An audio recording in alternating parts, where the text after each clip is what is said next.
What's going on, guys? Ronan here. I want to welcome you all to a series that I've been planning for a while, and it's going to be a remaster of my original What If. What if Ash was born in Unova? I get a lot of comments on the early parts about how there was mistakes in the audio, mistakes in the actual editing, music too loud, you couldn't hear the voice, so on and so forth.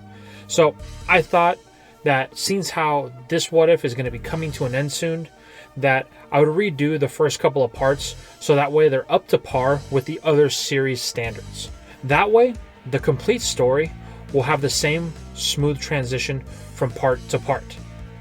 But before we get into today's part, I really need you guys to take a look at this stat bar.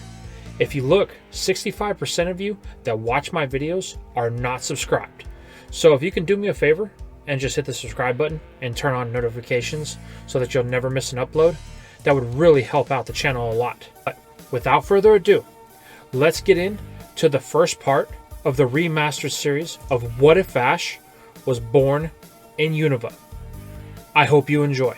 Welcome to Asperdia City, an area nestled in the southwest area of the Unova region. Here in Unova, when someone turns 10 years old, they qualify for a Pokemon trainer's license and the opportunity to set out on a journey into the world of Pokemon. This is Ash Ketchum, a young boy from Asperdia City, and tomorrow is the day he will get his first Pokemon and the chance to set out on a journey of his own. You see, here in Unova, when a trainer starts out, they're given one of 3 Pokemon to start off their own journey. Snivy, the grass type, Tepig, the fire type, and Oshawott, the water type. The excitement of this choice has kept Ash up late on the eve of his journey, thinking of his decision. When Ash's mom comes into his room, Delia Ketchum, she scolds Ash for being up late, knowing that he has to be up early the next morning, and tells him to go to bed. Ash reluctantly does so, setting his alarm as he lays down. Ash falls into a deep sleep rather quickly, but his excitement continues into his dreams as he envisions catching and battling Pokemon. As a result, in his deep sleep, he grabs his alarm clock that is in the shape of a Pokeball and throws it against the wall, breaking it in the process. This one action will change the course of Ash's Pokemon journey forever. A Unovan beginning.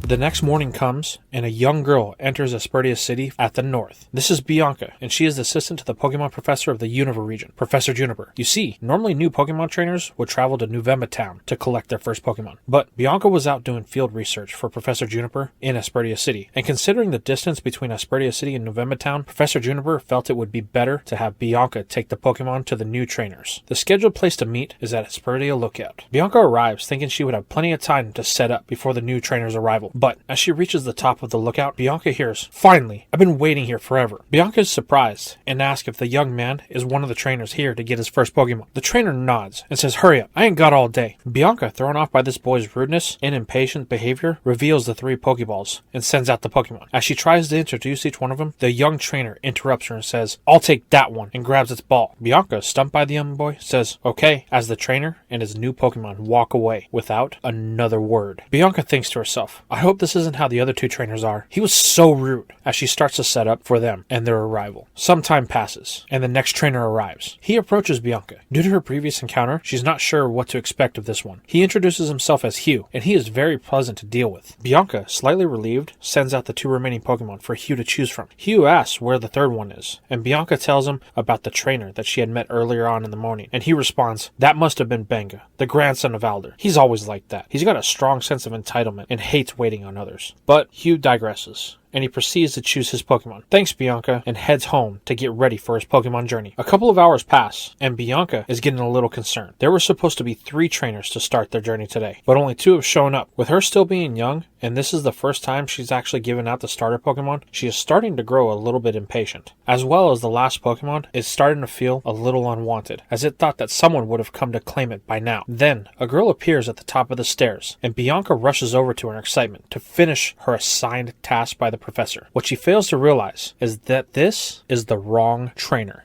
Meanwhile, back at Ash's house, his mom comes into his room, yelling at him to wake up. He's overslept, and if he doesn't hurry, he will miss his chance to get his first Pokemon. Hearing this, Ash jumps out of bed, still in his pajamas, and runs out of the house, heading towards Asperdia Lookout. Back at the lookout, Bianca and Snivy are excited to meet the new and up-and-coming trainer. But this new trainer is confused, and introduces herself as Iris. She is not here to get her first Pokemon, and states that she already has Pokemon, and then she introduces one of them, her Axew. Bianca is disappointed. She thought her job was done, but now she has to wait longer longer and turns to Snivy to tell it, which just devastates the grass snake. But then Bianca has an idea. If she can convince Iris to take Snivy, then she won't have to wait anymore, and her task will be complete. That other trainer shouldn't have been late. Now they will just have to wait for the next round. Bianca turns to Iris to make her case. At first, Iris is reluctant, but after some convincing from Bianca, Iris finally says yes, mostly to get her to stop annoying her. Snivy is so happy, it immediately runs over and hugs its new trainer. It was starting to think that it was never going to find one. Then, from the bottom of the stairs, the two girls hear someone scream, "Please, wait! I'm sorry I'm late," as Ash comes barreling up at them to the top of the stairs. Once at the top and completely out of breath, Ash proclaims he's here for his first Pokemon. Bianca, realizing her plan is falling apart before her, tries to think on her feet. She tells Ash that he's too late and will have to wait for the next time. Then Iris chimes in and says it's okay, he can take Snivy, but Snivy absolutely refuses to go. Now, Bianca realizes the mistake she made and thinks if this gets back to Professor Juniper, then she may lose her position as the lead research assistant. Ash is visibly upset, and Bianca can see this. Then she thinks, hey, I have a solution. She tells Ash not to worry. She has one more Pokemon. Ash perks right up, saying, which one is it? Snivy, Tepig, or Oshawott? Bianca replies, none of those. Ash then asks, well, what kind is it? Bianca reaches into her bag and pulls out an egg. She explains to Ash that she found it on her way here. It was by Flosessi Ranch. Ash is confused. Bianca goes on to explain that Pokemon are born from eggs, and this one could be all his. Ash stares at the egg. Bianca hopes that he will accept this. It could be her job on the line after all. After some moments of hesitation, Ash is super excited at the prospect of not knowing what it will be and accepts the egg. Upon closer inspection, Ash notices that the egg is damaged and asks Bianca about it. She claims that is how she found it, and once it hatches, Ash should have it checked out. She also says it won't be long, as it appears the egg is close to hatching. Bianca gives Ash his 6 Pokeballs and a Pokédex, and then heads out on her way, trying to get away as fast as possible before anything else goes wrong today. Ash is now looking on at the egg, unsure of what his next move is. Meanwhile, this girl, Iris, is looking on. She feels kind of responsible for this. Bianca rushed out, and this boy has no idea what he's doing. And Iris got Snivy because Ash was late. She was mistaken for the 3rd trainer, and she was given Snivy. She tried to refuse it, but Bianca insisted. The moment it locked eyes with her, it was all over. It had chosen her to be its trainer, and there was no going back. The thing is, Iris has been a trainer for a while now. She is 13. All Pokemon trainers start out on their 10th birthday. She was just exploring areas of Unova that she hadn't been to when this happened. Now Ash can't start his journey, and she feels somewhat responsible. She decides to greet Ash and introduce herself. So she asks, seeing how she's an experienced Pokemon trainer, if he would like for her to hang around until his Pokemon hatches. Ash doesn't care either way, so she decides to stay with Ash at his house until he can leave, but she doesn't reveal her true reasons. About a week goes by, and Iris begins to get impatient. The egg still hasn't hatched. During the week, Ash has been keeping both eyes on it, being deeply protective, not wanting to take it anywhere. Iris mentions that eggs are usually hatched after they are stimulated over long periods of time, but Ash hasn't been doing anything with it. After some convincing from Iris and Ash's mom, they all decide to check out the place that Bianca said she found the egg, Flosessi Ranch. The next day, Ash and Iris head out on the 2-day hike to Flosessi Ranch. Iris has revealed that not only does she have Snivy, but she also has Axew. Ash's mom decides that since Iris has 2 Pokemon, it would be okay for both of them to go. While on the way out of town, Ash and Iris see the gym, but they don't see anybody around. It seems closed for some reason, but that doesn't matter, because that's not their destination anyway. After some traveling, they finally reach Flosessi Town, and it's been a day since they left Aspertia City. During that time, Iris participated in a few Pokemon battles, with Ash sitting on the sidelines, partly watching and partly daydreaming, often lost in thought about what would come out of the egg, thinking what it would be. But in the time that he has been paying attention, Ash has been learning more about Pokemon. With Iris around and her experience with being a seasoned trainer, because she's 13, she's become somewhat of a mentor to Ash. Iris and Snivy have seemed to hit it off as well. You see, Axew is still a baby by measure. Even though Iris is a seasoned trainer, she decided to start over and visit parts of Unova she didn't visit in her original journey. And to do this, she decided to start all over with her newly hatched Axew. With Snivy being a starter, they are a similar age. But Snivy, being older, it does enjoy battling a little bit more, while Axew is more interested in just playing. This leads to Snivy being the one who did most of the battling, while Axew just played. Axew partakes in some battles, but they were all out with wild Pokemon. Most of the time, just ending them with Axew running around chasing its opponent. Once entering Flosessi Town, Ash and Iris head to the Pokemon Center. Once inside, Iris explains the importance of Pokemon Centers to Ash, as they function as Pokemon hospitals, as well as a place for traveling trainers to stay. After healing her Pokemon, Ash and Iris overhear some local trainers talking about how a Pokemon League champion of Unova lives north of the city, and that there had been been a really strong trainer there training recently, and he is undefeated. Hearing this, Ash wants to go and check out the champion's house, and begs Iris to go, but she is hesitant, stating that it's going to take them longer to get to Flossessi Ranch, which is the reason they came in the first place. But Nurse Joy states that the champion's house is in fact on the way to Flossessi Ranch. So Iris breaks down, and they decide to go. Ash opens up his bag to check on the egg. There are sounds coming from it, and it is starting to shake a little bit. The egg is getting close to hatching, Iris says. She suggests that Ash keep it out and hold it while they are traveling to the champion's house. Ash and Iris begin their journey, finally reaching the outskirts of Flossessi town, and they see off in the distance a house with the battlefield in front of it. Suddenly they hear a loud bang, and they start to run toward the house. As they get closer, they can see a battle is going on, and Ash recognizes one of the trainers. It's Hugh, his friend from Aspertia City, and his partner Pokemon, a Tepig. They are battling an unknown trainer. But as they arrive to the battlefield, Tepig is knocked out by its opponent, a Herdier. Ash calls to Hugh, and they reunite as old friends. Ash and Iris ask if Hugh is the undefeated trainer that they had heard about, and his response is no, and then points to the trainer across the battlefield. The trainer approaches and looks at Ash and Iris. He introduces himself as Benga. Hugh says Benga was the reason he came to this place, because of all the rumors in town. Benga states that he's already earned his first badge, and that he's been training to take on the second gym leader in Burbank City. Ash asks if the champion is here, and Benga responds, "Who? Gramps? No, he's out right now. But how about a Pokemon battle until he gets back? Me and Herdier could use another opponent." Ash replies, "Sorry, but I'm still waiting for my first Pokemon to hatch," and shows the egg. Benga, not liking this answer,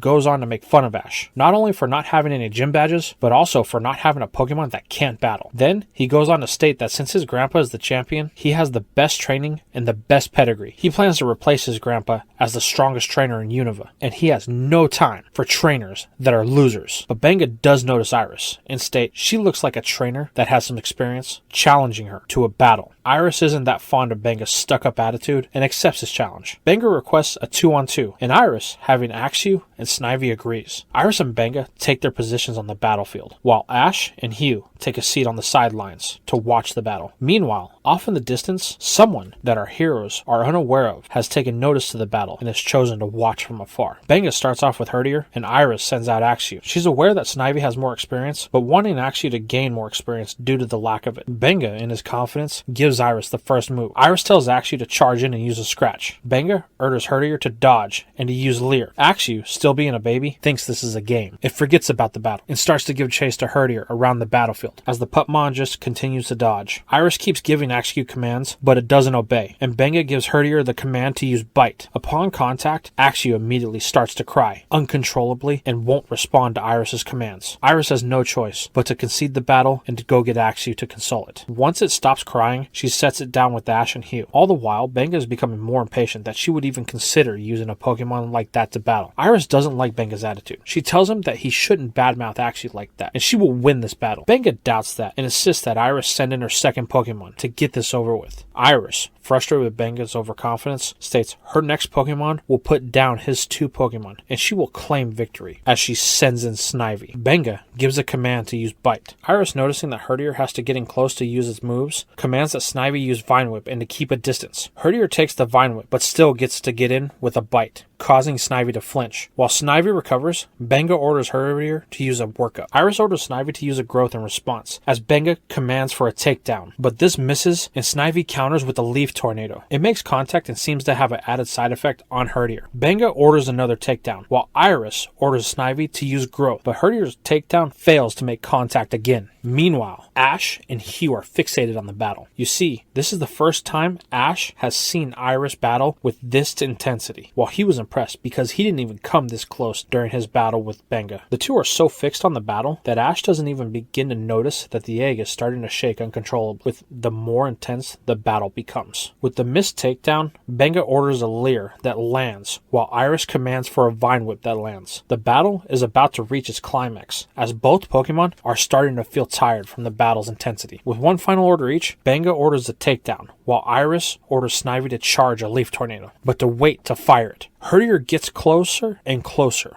while Snivy is charging. All the while, the egg is shaking faster and faster, and Axew is the only one who notices. Herdier finally gets in within striking range, and Iris gives the order to release the leaf tornado. It connects, but it's not enough to hold back Herdier, and it makes contact with the takedown. Both Pokemon stand staring at each other, and in that moment, they both fall to the ground in defeat. At this moment, the egg starts to grow brightly as it starts to hatch, and everyone begins to notice. Then, it slowly starts to fade as it reveals what special Pokemon is inside.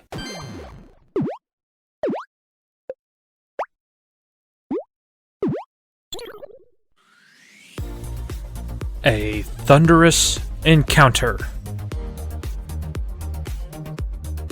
As the light begins to fade and everyone's vision returns, they look to where the egg was, but there's nothing there. Everyone is confused. But Iris notices that Axew is making a fuss and signaling in a certain direction. It's pointing to the east down Route 20. Iris recalls Snivy, and Benga recalls Herdier. Ash states that they need to go after it. It's his first Pokemon. It'll be lost and confused. Iris and Hugh agree, but Benga says it's not his problem and claims he still has training to do, so he'll be heading to the Battle Club in Flossie Town, walking off in the process. This angers Ash. How could Benga not care about a Pokemon that needs help? How is he just going to blow it off? But Iris reminds Ash about his Pokemon, and they don't have time for this. Iris grabs Axew, and they head east down Route 20. Once they get on the route, they spot someone in the distance. Ash thinks that it might be his Pokemon, and runs toward it. But it's actually a human. As they get closer, Iris begins to recognize this person. Who was this mysterious person who was watching the battle from afar? Well, it happens to be Alder. He greets them, and addresses Iris by name, saying it's been a long time since the last time they saw each other. She shyly says yeah, like she was afraid that Adler would say something different. But the old man just follows up with a statement. That was a great battle I saw. And then he asks if Benga's Herdier was the one who evolved because of the light. Ash says no, it was his first Pokemon's egg hatching, but it ran off while they were blinded by the light. They think it came this way. That must have been the Pokemon that ran by me, Adler remarks, but he states with his old age and poor eyesight, he couldn't make out what it was, but it was fast. Ash asks which way it went. Adler responds by pointing down the main route into the woods, stating you should look there. Be careful though. He says there's a lot of hidden grottos in the area, and sometimes rare and powerful Pokemon hide in them to avoid being detected. Hugh, suggesting that it would help if they could search by air, sends out his Tranquil. Hugh tells Tranquil to search for any Pokemon that seems to be in distress in the forest, and if it sees anything, then to come find them. As the bird takes off into the distance, they all head into the forest. Hugh, then Ash, followed by Iris and Axew. Hugh remarks that the area is very mountainous, with a lot of ledges, and they need to be careful, but they do need to cover more ground, so it would be smart for them to split up. Hugh heads to the east, Ash heads to the north, Iris and Axew head to the west. As they all fan out, they begin to notice that there is a lot of damage in the surrounding area, and suddenly, the sky is starting to turn black, with the sound of thunder and lightning cracking off in the distance. They all don't think anything of it, knowing that the priority is to find Ash's Pokemon. Ash eventually makes it to a cliffside and notices that the farther he heads north, the more intense the lightning and the thunder get. He looks and notices some slide marks to his left, like something recently slid down the cliff. Ash knows it's his Pokemon, but there's only one problem. Now he has to go down. Without giving it a second thought, he begins to climb down, knowing his Pokemon is in danger and he has to save it. Ash loses his grip in the process and slides down at a rapid pace. This event, for some reason, causes the lightning and thunder to surge more violently. As Ash hits the bottom, he notices a slight indentation in the cliffside and thinks to himself that must be one of the grottos that Adler was talking about. But then Ash hears a loud cry just to the northeast of himself and heads in that direction. As he proceeds, the cries get louder and louder until he comes to the base of a large tree, and around it is a herd of wild rufflet that are swarming in anger around the tree. At its base, Ash notices a Pokemon that is battered and beaten from the ongoing wing attacks and pecks from the flock of wild rufflet. Ash charges in, knowing that in his heart, this is his Pokemon, that this is the one he's been looking for. As the next set of wing attacks are beginning to launch at the Pokemon, Ash jumps in the way, covering it, with Ash writhing in pain as they land successfully. The Pokemon begins to realize that there is a change in the feelings around it. He still senses the hostility of the rufflet, but it's being masked by the feeling to protect, and it realizes that Ash is not there to hurt it, but it's too badly injured and can't move. Ash sees this and realizes that he can't stay here. He needs to make a run for cover. Then, Ash remembers the grotto that he saw earlier and decides that that would be the best place to hide. Ash makes his move with the rufflet close behind him. As he is heading back towards the cliffside, he notices that in the path that he is running, a Pokemon is in the way. It's not very big and he could just step right over it, but he knows if he does that, then it will be prey to the Rufflet, and he couldn't let that happen. Without thinking twice or a second to spare, Ash throws a Pokeball at it, catching it as the ball falls to the ground. As Ash runs by, he picks up the ball and keeps going. Ash finally reaches the cliffside and climbs inside the grotto with his new Pokemon in his arms. It is fainted and is in bad condition, but Ash is kind of out of options at this point. But things are about to get a whole lot worse, as Ash notices that the Rufflet are starting to make their way into the grotto, so he decides to head in deeper. Then out of nowhere, a surge of electricity envelops the cave, striking Ash and all the Rufflets, scaring them away. Once Ash recovers, he notices something, and thinks back to what Adler said. Be careful, sometimes rare and powerful Pokemon hide inside of the grotto. Ash looks deep into the grotto, and in the dim light, he can make out the silhouette of a Pokemon, and a surge of electricity envelops the cave once more. Ash then hears a voice at the entrance of the cave, but they do not sound familiar. We found it! This is where it's been hiding, he can hear. Then, the Pokemon flies by Ash and out of the cave at high speed, knocking Ash's Pokemon from his hands and waking it up. The Pokemon turns to Ash, curious to what kind of Pokemon this is. Ash pulls out his Pokédex and points it at it. The dex reads, Riolu, the Emanation Pokemon. It has the power to sense emotions, such as joy and rage, in the form of waves. The dex then goes on to read off the moveset, saying that Riolu has Quick Attack, Foresight, and Endure. Ash looks at Riolu, introducing himself, saying that he's glad to finally meet it, asking if it would be his partner. Riolu looks to the boy,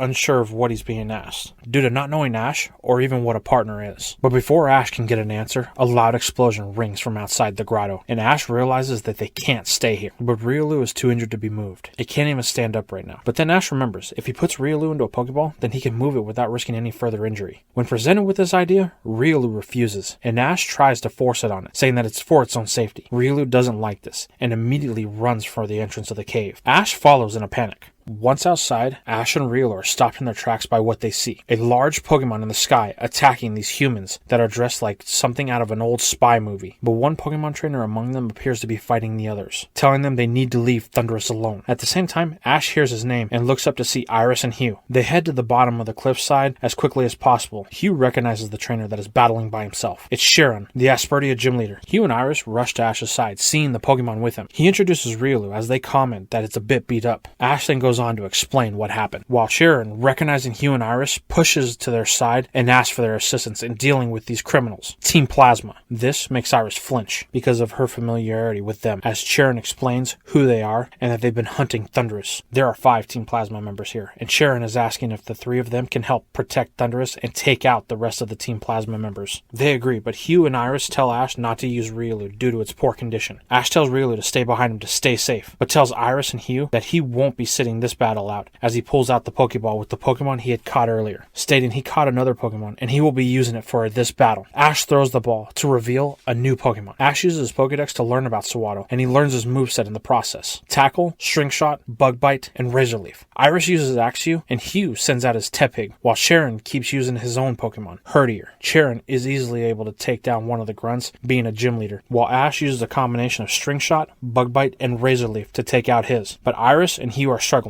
Axew has very little experience, and Tepig is already battle-worn from his battle with Benga and his Herdier. Sharon goes after the 5th grunt, which is still after Thunderous, provoking it more and more, causing it to use Discharge wildly when one of them heads for Riolu. Ash notices this, but can't get to it in time, and Riolu can't get out of the way due to his injuries. Ash has no choice. Without even thinking, Ash throws a Pokeball at it, catching Riolu, saving it in the process, but just barely. While this is going on, Axew begins to glow and lets out a powerful energy blast. Iris knows this move. It's Dragon Rage, and it manages to knock out the grunt. Meanwhile, Hugh is having an even harder time with his grunt. But then, Tepig starts to glow red. Its Blaze ability has been activated, and with the power-up Amber attack, he sends the grunt packing. But that's not all. Once they are clear, Tepig begins to glow brightly from the stress of the battles. It's evolving, Hugh remarks excitedly. In a flash of light, Pignite takes the place of its previous evolution. Hugh is so excited. He knew it was close to evolving. If only it could have happened when they were fighting Benga. But oh well, it doesn't matter, he claims. It happened now, and together, we'll be unstoppable. Sharon returns, stating that Thunderous flew off to the north somewhere, and he lost track of all the grunts. Ash then asks Sharon if he knows of any place nearby to heal Pokemon. His Riolu is in very bad shape, and it needs help now. Sharon says yes, to the north of here. Flostessi Ranch is where we need to go.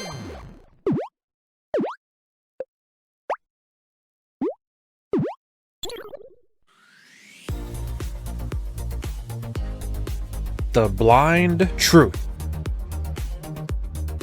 The group continues heading north through the forest. Destination, Fossesi Ranch. As it begins to come in view, they are greeted by two individuals, a young girl and an old man. Sharon introduces them as Ellie and Travon. He also goes on to explain that over the last week, he's been investigating Team Plasma in the area, and the two of them were kind enough to allow him to stay at the ranch while conducting said investigation. You see, they were the ones who contacted Sharon due to all the noise and damage in the surrounding lands. It was causing the Pokemon they care for to become restless. Sharon explains to Ellie that they have to go back to the ranch right away. They have a Pokemon that is severely injured and that needs tending to. They are in luck. Travon is a certified Pokemon doctor. Living on the ranch, you need to have one. They hurry back and Ash lets Riolu out of its ball. It is unconscious and breathing hard. Travon takes it into a back room of the house and says he will do the best that he can with what he has. Ash wants to go, but Travon says no. It will be harder with Ash there to do what he needs to do. Since Ash has to wait, Iris suggests that he calls his mom and inform her of the situation. So he does. Luckily, she suggests that they stay there for a couple of days until everyone is rested up. Ash agrees, hanging up the phone, going to join the others in the main room of the house. Once he joins them, Ellie is explaining that Fossesi Ranch is a wonderful place and the many functions of it. She states that due to it being a farm with lots of Pokemon from other regions, trainers often ask them to care for their Pokemon while they're out on their journeys. Because of this, all the Pokemon on the ranch are not theirs, so she had no choice but to contact Sharon to investigate the disturbances that have been happening lately. Sharon then states that it was unknown until today that it was Team Plasma behind it. Ellie and Iris have a look of concern on their faces. Hugh and Ash, not familiar with them, ask who they are. Iris starts to tell a tale of a story of events from the beginning. She says that they are a radical group who claims they want to liberate Pokemon. That 2 years ago, they tried to do so by resurrecting the legendary Pokemon Reshiram and Zekrom. Luckily, they were unsuccessful, and we thought they were disbanded for good. Ellie then passes a newspaper article around the table about the events, and once it reaches Hugh, he remarks, "It's them." Ash asks, "What do you mean, Hugh?" He then asks Ash if he remembers about 3 years ago when his grandfather came to visit them and he had given Hugh and his sister a Purloin. Ash responds, "Yeah, you guys loved that thing." Hugh says, "Then shortly after that visit, our grandfather passed away. But we weren't sad because we had Purloin. Unfortunately, soon after those events, one day we were out playing and someone came and stole Purloin. The person was dressed like them," as Hugh points to the picture in the article. "I never knew that it was Team Plasma that took Purloin." Everyone at the table is stunned about this revelation. Sharon marks, "It looks like they're back and they are hunting down the legendary Pokemon." We then fade to later on in the night. Everyone has decided to get some rest after the events of today, except for Ash. He wants to wait up for Travon and Riolu. After a few hours, Travon finally comes out from the room. Ash rushes over and asks if Riolu was okay. Travon remarks that Riolu did take some heavy damage, but it will make a full recovery. There is, however, something else Ash should know. You see, when they got there, Ash had explained to Travon the whole story about what happened and the part of Riolu just hatching from an egg and how the egg was damaged when Bianca gave it to him. So Travon, being a Pokemon doctor, gave it a checkup that you would normally give a newly hatched Pokemon. Everything seemed to be okay, except for one thing. It appears that Riolu is blind. Ash is stumped into complete silence. Travon goes on to explain that the egg was damaged. It may have developed these problems during the stages of when Riolu's eyes were beginning to develop. Ash asks if it'll affect Riolu in any negative way. Travon says it's hard to say. Then he goes on to explain that Riolu have the power to sense aura. It can sense the aura of all living beings. So given the right training, it may not even affect it. Ash begins to explain the reason why they came to Fossesi Ranch in the first place. And Travon states that it's very possible the egg was found on his ranch. He has had a lot of Pokemon over the years pass through here, but no Lucario, the evolved form of Riolu. Ash asks if he can go with Riolu, and Travon says yes. So Ash heads into the room, and after all of the worry he's been through, ends up falling asleep with his head and his arms on the edge of the bed. Hours pass, and Ash wakes up, but Riolu still has not. Ellie comes in to ask Ash if he would like to come eat. Riolu still needs more time to rest. Realizing that he hasn't actually eaten in over a day, Ash decides to join them at breakfast. Once there, he explains to everyone about Riolu and it being blind. Sharon asks what Ash is thinking. Ash says he did want to go on a Pokemon journey to become a Pokemon master, but now he's not sure if he could because of Riolu's condition. Sharon asks why should it be a problem if you and Riolu believe in each other. A Pokemon master wouldn't let something like that hold him or his Pokemon back. Ash thinks on this and remarks that is true, but it can't be my decision alone. Riolu has to agree with it as well. Sharon looks to this boy, who clearly seems to demonstrate age beyond his years. A few more days pass, and finally, after much sleep, Riolu wakes up. Ash is there to greet Riolu. He tries to hug Riolu, but it doesn't want anything to do with Ash, and jumps out of the way, heading outside through a window that was open. Seeing this as an opportunity, it tries to get away, but is stopped by Iris, Axew, and Snivy. They are not hostile, and Riolu still isn't 100%. It tries to duck and dodge, evading the trio, but Snivy's Vine Whip puts a stop to that, allowing Iris to pick it up. Upon contact, Iris gets a flood of emotions from Riolu. As this happens, Ash manages to make his way around the corner and sees them. He walks up and tries to hold Riolu, but again, Riolu struggles to get away from Ash, and Iris tells Ash to stop. She explains Riolu doesn't want him to hold it. It doesn't trust Ash. Questioning why, Ash inquires about this. She says that when it was in its egg, that all of it experienced was trauma and loud noises, and it didn't like being confined. Then, Thunderous almost hit Riolu with the discharge, and you put it into a Pokeball, something it didn't want. Ash then comments, that's why it wouldn't let me put it in a Pokeball back when we were in the grotto, and it just ran away. Ash then inquires how Iris knows this. She says that she has a connection with the feelings of Pokemon, and when she picked up Riolu, all of its emotions flooded into her. Ash tries to apologize to Riolu, saying that he should have got to know it better before trying to place it in a Pokeball, but he hopes that it will understand that it was only to keep it safe. Chirin, hearing all of the commotion, comes over to investigate. He sees Riolu is up, but won't go near Ash. Hugh then appears from around a corner, declaring, you guys have to see this. Strange clouds north of the ranch, and lightning striking. Chirin says, this isn't good. This is just like when he found Team Plasma the first time. Hearing that, Hugh wastes no time and heads off in that direction. Chirin tells Ash and Iris to stay here. He will go after Hugh, and then he takes off. Iris says that there were 5 of them last time, and they will need all the help they can get. She hands Riolu to Ash against his will, and tells Axew and Snivy to come with her, as Ash watches her disappear off into the woods. He realizes she's right. They will need all the help they can get. He asks Ellie and Travon to look after Riolu, explaining that he doesn't want it to get hurt, or put it back in the Pokeball. Looking at Riolu, he says one thing, please, stay here. And then he runs off in the direction that everybody else did. In the woods, behind the ranch, at the entrance of another grotto, stands the 5 members of Team Plasma, plus an additional trainer they appear to be taking orders from. But this individual is not dressed like them. And as we look down, at the entrance of the grotto in snares, sits Thunderous. Hugh lets out a loud cry, giving away their position. Hey, you need to stop it. They all turn around to see Hugh and Sharon. Sharon states that they need to stop what they are doing. Thunderous is in pain. The leader says that this is none of their concern, and they should leave. Hugh declares they stole a Pokemon that was very precious to him. He couldn't do a thing then, but he can do something now, and he sends out Pignite. Sharon follows suit with his Herdier. The leader tells the grunts to finish loading Thunderous. He will handle these 2 trainers. Stepping forward, he introduces himself as Andriel, Slayer of the Shadow Triad, and they will not leave here with their Pokemon. Andriel sends out both his Pawniard and Excelgor. As this happens, a Razor Leaf and Dragon Rage come flying towards the grunts. Everyone looks over, and Ash and Iris are there to provide backup. They tell Hugh and Sharon to take the leader. They will free Thunderous. The grunts all send out their Purloins to deal with these pesky kids. Iris tells Ash she will handle the 3 to the left. He should take the 2 on the right. Meanwhile, the battle between Hugh, Sharon, and Andriel has begun. Hugh goes after Pawniard, commanding an Amber, while Sharon commands a Shadow Ball. Andriel counters these simple moves with an Acid Spray from Excelgor and a Metal Claw from Pawniard. He then orders Pawniard to use Torment on Pignite and Excelgor to use Agility. Meanwhile, Iris bit off more than she can chew. Axew has gotten better,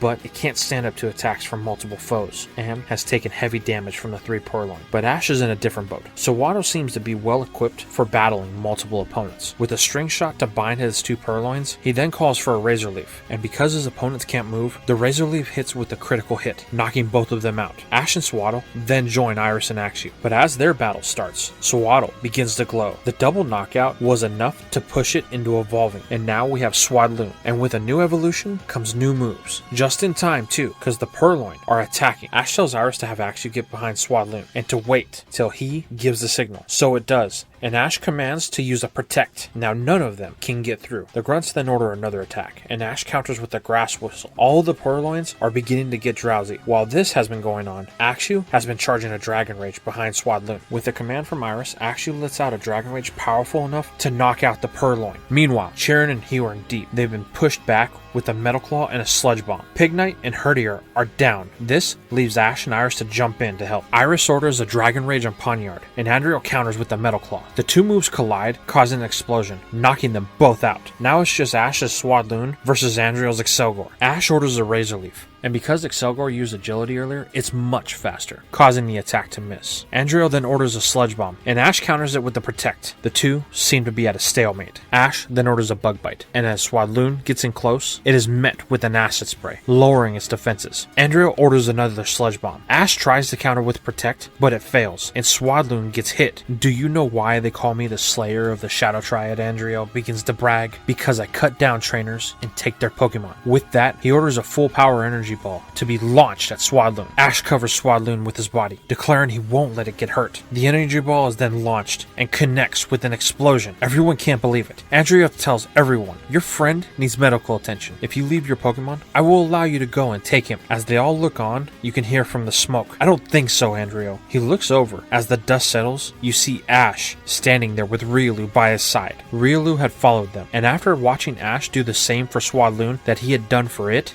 could no longer sit and do nothing. Ash asks Riolu if it's up for a battle, and it nods in confidence. Smiling, Ash orders a quick attack, and it catches Excelgor off balance as it connects with full force. Andriel's not happy, and he orders a counterattack with an energy ball. Riolu, being only to see aura and nothing else, makes all of its other senses higher, and it dodges this move with ease. Andriel commands Excelgor to keep using energy ball and not to let up. Ash is catching on to Rielu's abilities and plans to use them as he orders quick attacks to avoid the oncoming balls. This allows Riolu to get in close to land with the quick attack, but at a cost. While getting in close, Andriel was waiting for this and orders a sludge bomb, which does connect. Riolu falls to the ground, poisoned, and Andriel laughs, saying how pathetic, but Riolu stands back up, just barely though. Andriel, now wanting to end this pathetic display, orders another energy ball. Ash, looking to counter, tells Riolu to use Endure. The ball connects, and Riolu is doing all it can to hold it back with its two paws, but Ash can see that Riolu is slipping and yells, Riolu, I believe in you. Everyone here believes in you. We need you. You're the only one that can stop them. Riolu, hearing this, musters what energy it has left, focusing it on the point of contact with the energy ball. Then, all of a sudden, the energy of the ball starts to change colors, from green to blue. Ash pulls out his Pokédex, and it explains that this is a move called Aura Sphere. Ash orders Riolu to fire it at Excelgor. It connects, and both Pokemon fall to the ground. Riolu fainted, but Excelgor still manages to stand up.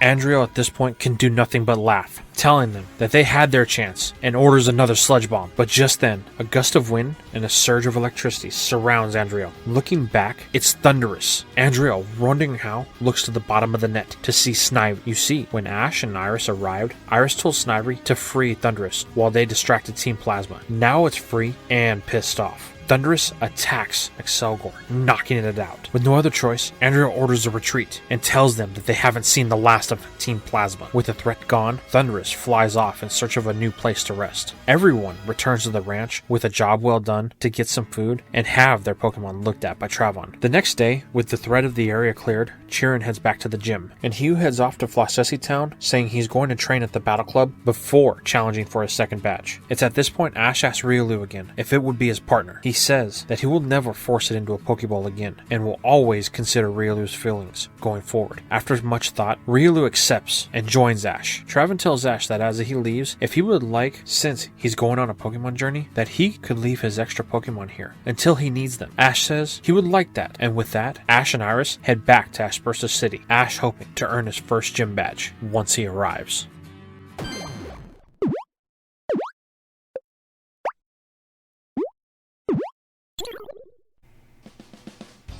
And that's all we have for the first part of the remastered edition of What If Ash Was Born in Unova.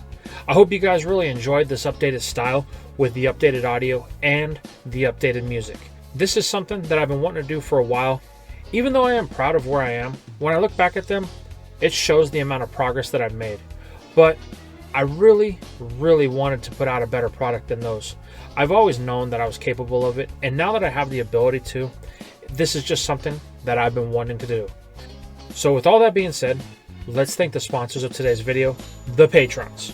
Silver Heart Soul, Robert, Vegito Gaming 78, Andrew McCartney, Holosiv, Julian Rodriguez, Ruben Watson, Lord Explosion Murder, Assassin 139, Flyer 943, Shadow Dragon, Tavern Landlord, K McKnight, Kevin Atran, Maker YAG, Drax, True Vault, Dalen Silva, Fox King, Dalian Petite, Warren E. Taylor, Plus Ultraman, Mega Mike Logan, Eddie, Team Valor, and Kendall Green.